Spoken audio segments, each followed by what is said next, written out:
حضور اقدس صلی اللہ علیہ وآلہ وسلم کا ارشاد ہے کہ افضل نماز وہ ہے جس میں لمبی لمبی رکعتیں ہوں۔ مجاہد کہتے ہیں کہ اللہ تعالیٰ کے ارشاد قوموا للہ قانتین یعنی نماز میں کھڑے رہو اللہ کے سامنے معدب، اس آیت میں رکوع بھی داخل ہے اور خشوع بھی، اور لمبی رکعت ہونا بھی، اور آنکھوں کو پست کرنا، بازوؤں کو جھکانا یعنی اکڑ کے کھڑے نہ ہونا، اور اللہ سے ڈرنا بھی شامل ہے کہ لفظ قنوت میں جس کا اس آیت میں حکم دیا گیا یہ سب چیزیں داخل ہیں۔ حضور اقدس صلی اللہ علیہ وآلہ وسلم کے صحابہ رضی اللہ تعالیٰ عنہ میں سے جب کوئی شخص نماز کو کھڑا ہوتا تھا تو اللہ تعالیٰ سے ڈرتا تھا اس بات سے کہ ادھر ادھر دیکھے یا سجدہ میں جاتے ہوئے کنکریوں کو الٹ پلٹ کرے۔ عرب میں صفوں کی جگہ کنکریاں بچھائی جاتی تھیں، یا کسی لغو چیز میں مشغول ہو یا دل میں کسی دنیاوی چیز کا خیال لائے۔ ہاں بھول کے خیال آ گیا ہو تو دوسری بات ہے۔ تو میرے عزیز بھائیوں، دوستوں، بزرگوں،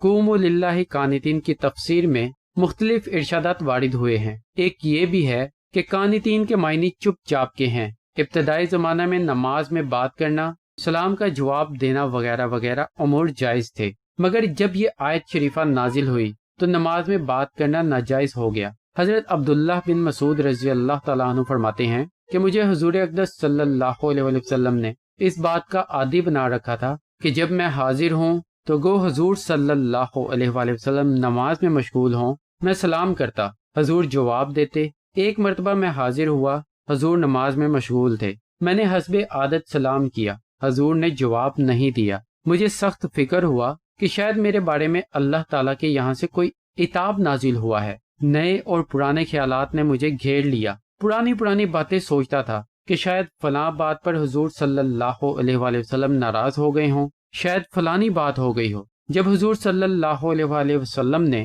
سلام پھیر لیا تو ارشاد فرمایا کہ اللہ تعالیٰ اپنے احکام میں جو چاہتے ہیں تبدیلی فرماتے ہیں۔ اللہ تعالیٰ نے نماز میں بولنے کی ممانعت فرما دی اور یہ آیت تلاوت فرمائی، اور پھر ارشاد فرمایا کہ نماز میں اللہ کے ذکر، اس کی تسبیح، اس کی حمد و ثنا کے سوا بات کرنا ناجائز ہے۔ معاویہ رضی اللہ تعالیٰ عنہ بن حکم سلمہ کہتے ہیں کہ جب میں مدینہ طیبہ مسلمان ہونے کے لیے حاضر ہوا تو مجھے بہت سی چیزیں سکھائی گئیں۔ من جملہ ان کے یہ بھی تھا کہ جب کوئی چھینکے اور الحمدللہ کہے تو اس کے جواب میں یرحمک اللہ کہنا چاہیے۔ چونکہ نئی تعلیم تھی اس وقت تک یہ بھی معلوم نہ تھا کہ نماز میں نہ کہنا چاہیے۔ ایک صاحب کو نماز میں چھینک آئی، میں نے جواب میں یرحمک اللہ کہا، آس پاس کے لوگوں نے مجھے تنبیہ کے طور پر گھورا۔ مجھے اس وقت تک یہ بھی معلوم نہ تھا کہ نماز میں بولنا جائز نہیں، اس لیے میں نے کہا کہ ہائے افسوس، تمہیں کیا ہوا کہ مجھے کڑوی کڑوی نگاہوں سے گھورتے ہو۔ مجھے اشارہ سے ان لوگوں نے چپ کرا دیا،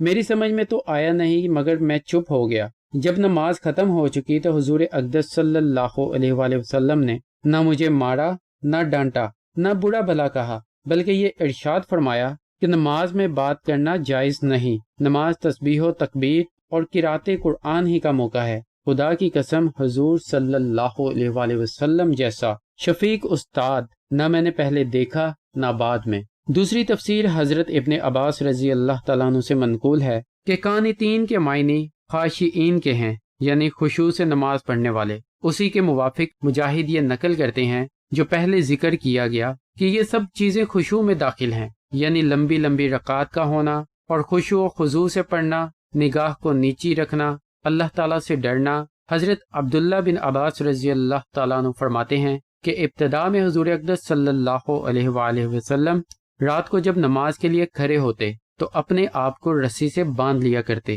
کہ نیند کے غلبہ سے گر نہ جائیں۔ اس پر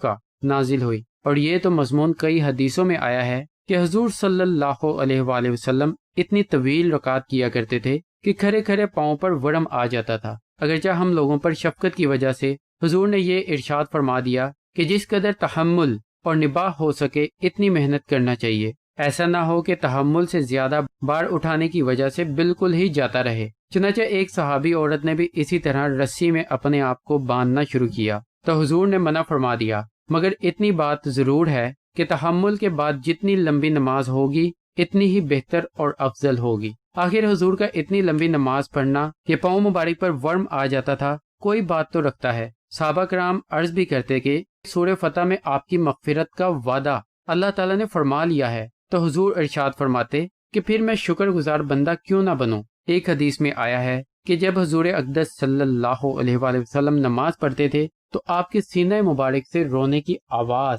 سانس رکنے کی وجہ سے ایسی مسلسل آتی تھی جیسا چکی کی آواز ہوتی ہے۔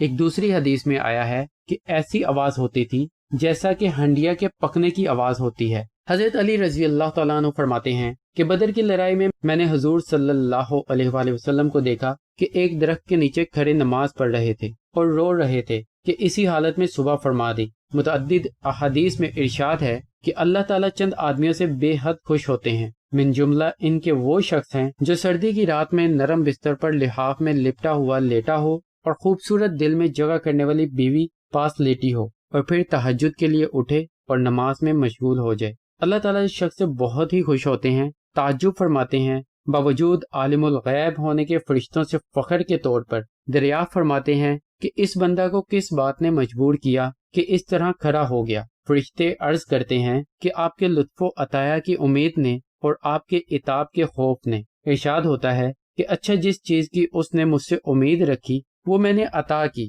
اور جس چیز کا اس کو خوف ہے اس سے امن بخشا۔ حضور کا ارشاد ہے کہ کسی بندہ کو کوئی عطا اللہ کی طرف سے اس سے بہتر نہیں دی گئی کہ اس کو 2 رکعت نماز کی توفیق عطا ہو جائے۔ قرآن و حدیث میں کثرت سے وارد ہوا ہے کہ فرشتے ہر وقت عبادت میں مشغول رہتے ہیں۔ احادیث میں آیا ہے کہ ایک جماعت ان کی ایسی ہے جو قیامت تک رکوع ہی میں رہے گی، اور ایک جماعت اسی طرح ہر وقت سجدہ میں مشغول رہتی ہے، اور ایک جماعت اسی طرح کھڑی رہتی ہے۔ اللہ تعالیٰ نے مومن کے لیے یہ اکرام و اعزاز فرمایا ہے کہ ان سب چیزوں کا مجموعہ اس کو 2 رکعت نماز میں عطا فرما دیا تاکہ فرشتوں کی ہر عبادت سے اس کو حصہ مل جائے، اور نماز میں قرآن شریف کی تلاوت ان کی عبادتوں پر اضافہ ہے، اور جب یہ فرشتوں کی عبادتوں کا مجموعہ ہے تو انہیں کسی صفات سے اس میں لطف میسر ہو سکتا ہے۔ اسی لیے حضور اقدس صلی اللہ علیہ وآلہ وسلم کا ارشاد ہے کہ نماز کے لیے اپنی کمر اور پیٹ کو ہلکا رکھا کرو۔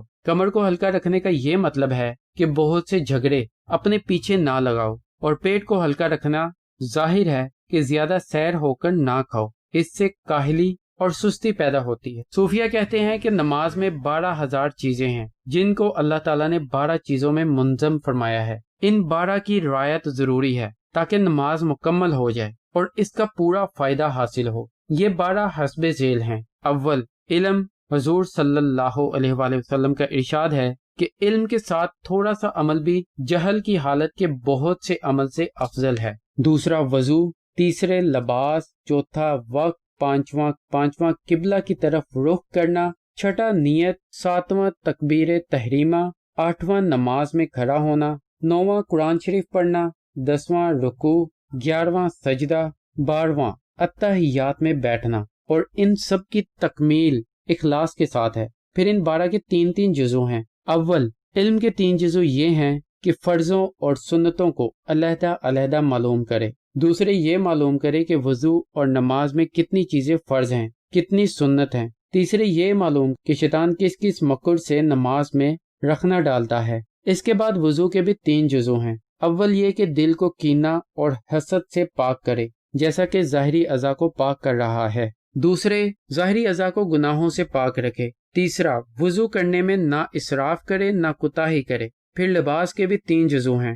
اول یہ کہ حلال کمائی سے ہو۔ دوسرے یہ کہ پاک ہو۔ تیسری یہ کہ سنت کے موافق ہو کہ ٹخنے وغیرہ ڈھکے ہوئے نہ ہوں، تکبر اور بڑائی کے طور پر نہ پہنا ہو۔ پھر وقت میں بھی 3 چیزوں کی رعایت ضروری ہے۔ اول یہ کہ دھوپ، ستاروں وغیرہ کی خبر گیری رکھے تاکہ اوقات صحیح معلوم ہو سکیں، اور ہمارے زمانے میں اس کے قائم مقام گھڑی گھنٹے ہو گئے ہیں۔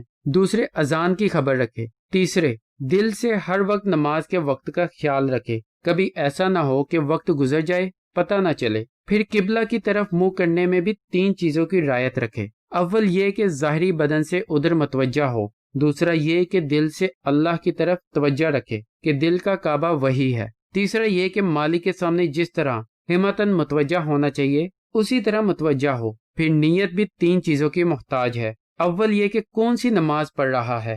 دوسرے یہ کہ اللہ کے سامنے کھڑا ہے اور وہ دیکھتا ہے۔ تیسرے یہ کہ وہ دل کی حالت کو بھی دیکھتا ہے۔ پھر تکبیر تحریمہ کے وقت بھی 3 چیزوں کی رعایت کرنا ہے۔ اول یہ کہ لفظ صحیح ہو، دوسرے ہاتھوں کو کانوں تک اٹھائے، گویا اشارہ ہے کہ اللہ کے ماں سوا سب چیزوں کو پیچھے پھینک دیا۔ تیسری یہ کہ اللہ اکبر کہتے ہوئے اللہ کی بڑائی اور عظمت دل میں بھی موجود ہو۔ پھر قیام یعنی کھڑے ہونے میں بھی 3 چیزیں ہیں۔ اول یہ کہ نگاہ سجدہ کی جگہ رہے، دوسرا یہ کہ دل سے اللہ کے سامنے کھڑے ہونے کا خیال کرے، تیسرا یہ کہ کسی دوسری طرف متوجہ نہ ہو۔ کہتے ہیں کہ جو شخص نماز میں ادھر ادھر متوجہ ہو، اس کی مثال ایسی ہے جیسے کوئی شخص بڑی مشکل سے دربانوں کی منت سماجت کر کے بادشاہ کے حضور میں پہنچے، اور جب رسائی ہو اور بادشاہ اس کی طرف متوجہ ہو تو وہ ادھر ادھر دیکھنے لگے۔ ایسی صورت میں بادشاہ اس کی طرف کیا توجہ کرے گا؟ پھر قرات میں بھی 3 چیزوں کی رعایت ہے۔ اول صحیح ترتیل سے پڑھے،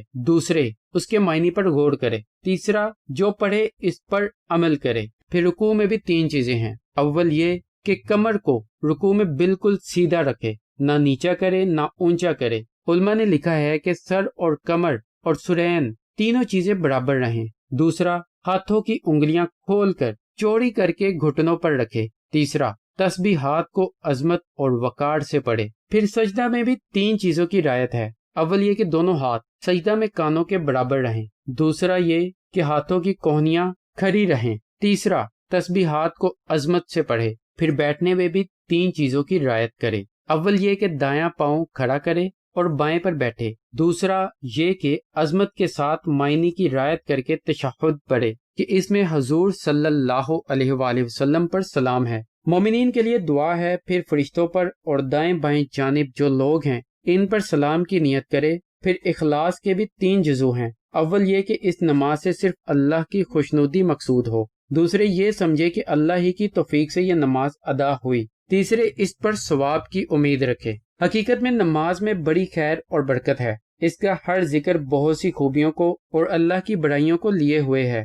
ایک سبحانک اللہم کو ہی دیکھ لیجئے جو سب سے پہلی دعا ہے کہ کتنے فضائل پر حاوی ہے۔ سبحانک اللہم، یا اللہ تیری پاکی کا بیان کرتا ہوں کہ تو ہر عیب سے پاک ہے، ہر برائی سے دور ہے۔ وبحمدک، جتنی تعریف کی باتیں ہیں اور جتنے بھی قابل مدح امور ہیں وہ سب تیرے لیے ثابت ہیں اور تجھے زیبا۔ وتبارک اسمک، تیرا نام بابرکت ہے اور ایسا بابرکت ہے کہ جس چیز پر تیرا نام لیا جائے وہ بھی بابرکت ہو جاتی ہے۔ وتعالی جدک، تیری شان بہت بلند ہے، تیری عظمت سب سے بالا تر ہے۔ ولا الہ غیرک، تیرے علاوہ کوئی معبود نہیں، نہ کوئی ذات پرستش کے لائق کبھی ہوئی نہ ہے۔ اسی طرح رکوع میں سبحان ربی العظیم، میرا عظمت اور بڑائی والا رب ہر عیب سے بالکل پاک ہے۔ اس کی بڑائی کے سامنے اپنی عاجزی اور بیچارگی کا اظہار ہے کہ گردن کا بلند کرنا غرور اور تکبر کی علامت ہے،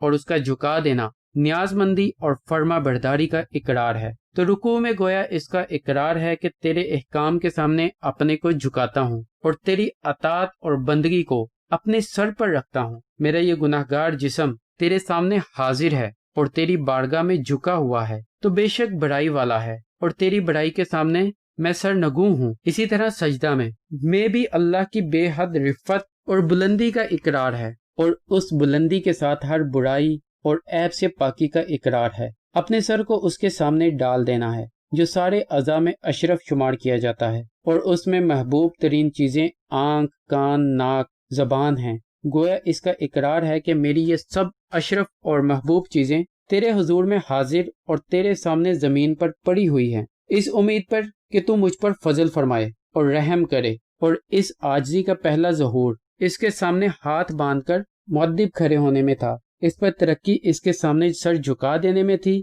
اور اس پر بھی ترقی اس کے سامنے زمین پر ناک رگڑنے اور سر رکھ دینے میں ہے۔ اسی طرح پوری نماز کی حالت ہے، اور یہی ہے وہ نماز جو دین و دنیا کی فلاح و بہبود کا زینہ ہے۔ اللہ تعالیٰ اپنے لطف سے مجھے